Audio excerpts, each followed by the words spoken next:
এক বছর আগে এই জুলাইতেই বদলে গিয়েছিল বাংলাদেশ। স্বৈরাচার পতনের আওয়াজে মুখর হয়েছিল রাজপথ। রক্ত, স্লোগান, চোখের জল আর আগুনে লেখা হয়েছিল নতুন সময়ের সূচনা। একটি স্বপ্ন জন্ম নিয়েছিল, গণতন্ত্র ফিরবে, ন্যায় ফিরবে, অধিকার ফিরবে। সেই স্বপ্নের নাম ছিল জুলাই অভ্যুত্থান। কিন্তু আজ এক বছর পর সেই স্বপ্ন খুঁজে পাওয়া যাচ্ছে না। আন্দোলনে যারা সামনে ছিল, আজ তারা পেছনের সারিতে হারিয়ে গেছে। যারা চোখ হারিয়েছে, হাত হারিয়েছে, তাদের কথা কেউ আর বলে না। শুরুতে অধ্যাপক ইউনূসকে নিয়ে আশাবাদী ছিল সবাই। বলেছিল এবার সত্যিকারের পরিবর্তন হবে। কিন্তু সরকার গঠনেই সীমাবদ্ধ রইল সেই পরিবর্তন। পুলিশ অপরাধ করলে শাস্তি হয় না।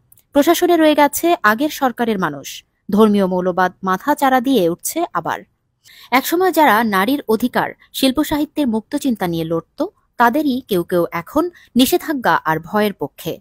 যারা জুলাই অভ্যুত্থানে শহীদ হয়েছিলেন, তাদের নামে কোনো স্মারক নেই, কোনো সরকারি স্বীকৃতি নেই। আর যে সংস্কার কমিশনগুলোর কথা বলা হয়েছিল, তাদের সুপারিশগুলো আলমারিতে পড়ে আছে ধুলোয় ঢেকে। এদিকে সংখ্যালঘুদের ওপরে হামলা বেড়েছে। সংস্কৃতি যেন শ্বাসরুদ্ধ হয়ে পড়েছে।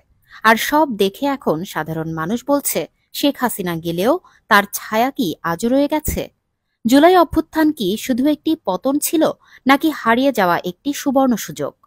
নতুন বাংলাদেশ গড়ার স্বপ্ন কি আগুনে পুড়ে ছাই হয়ে গেল, নাকি আমরা সবাই আবারও প্রতারিত হলাম ইতিহাসের কাছে?